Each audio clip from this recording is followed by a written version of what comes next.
Hello and welcome to another daily devotion as we highlight another ministry of our church, almost there, building and grounds. When I think about the building, I think about a lot of things. I think about the ramp down in the fellowship hall that the little kids go racing around doing laps, and then some of the members of the church say, hey, knock it off. But whoever designed that ramp for wheelchairs and people with disability also couldn't have known what a joy it would be to so many children. And I've seen a few of you adults running that thing too. I think about people telling me stories about when they built the educational wing of the church, that the third floor didn't have a roof for a lot of time. So the teenagers would go up there and meet in the open air classroom.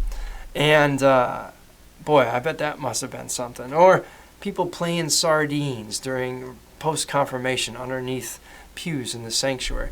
The coalition of Immokalee workers coming and camping out on the floor and pews of the church as they got ready to march with people in the church for the Fair Foods Act and with McDonald's to try and bring awareness to how farm workers are being treated. This space has a history. You can see it when you come into the building in the sanctuary on the stained glass walls to the north of the building, where you see depicted, on the right-hand side, all the pictures of our stories of faith, and on the left-hand side, the history of the church and this church, and some of the ways that this space that we've created, this building, also is powerful because of the memory and the connectedness of its people. Whether it's been guest speakers, it's been a protest, it's been a community awareness around gun violence or prescription or over-the-counter drugs and opioids.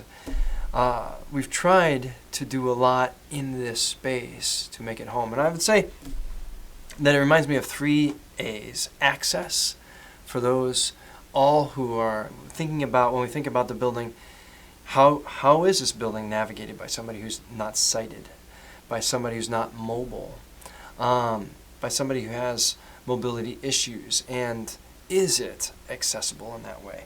I think about addictions and how the church opens its door early in the morning in a very nondescript part of the building so that people with alcohol addictions or family members of Al-Anon, people who are struggling with orientation identity of our son or daughter through PFLAG have met in the spaces of this sanctuary in a way that's safe, in a way that they know they're not going to be judged, but in a way that they can be vulnerable with the rawest parts of their life. Because that's a part of what this holy ground is, a sanctuary where we can take refuge before God and be honest with God about where we've been, sometimes the hell we've been through, and asking God, help us find a way forward. That's one of the most important aspects of building space. And the last I think of are additions. Sometimes additions come to the family unexpectedly or planned. And we plan, how we're going to paint the crib or how we're going to prepare, what colors, baby showers, and all that stuff. Well, the same is true for churches. We plan for a new day. How are we going to use this space?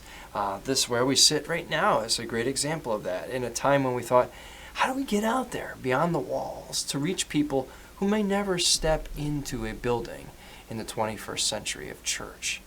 So how do we reach them? Well, we've got web stream, we've got online ministries, we've got radio, and use this space in a way that was different and at one time couldn't have been a seed in the imagination of people because that technology didn't exist. But as the world continues to change, so the church also thinks about how do we use this tangible space, this gift that we have, to reach people, to connect people, to build community. That doesn't always look like a church program. Sometimes it could be a concert. Sometimes it could be a race, Easter egg hunt. How do we build community and bring people together in faith and hope and in love?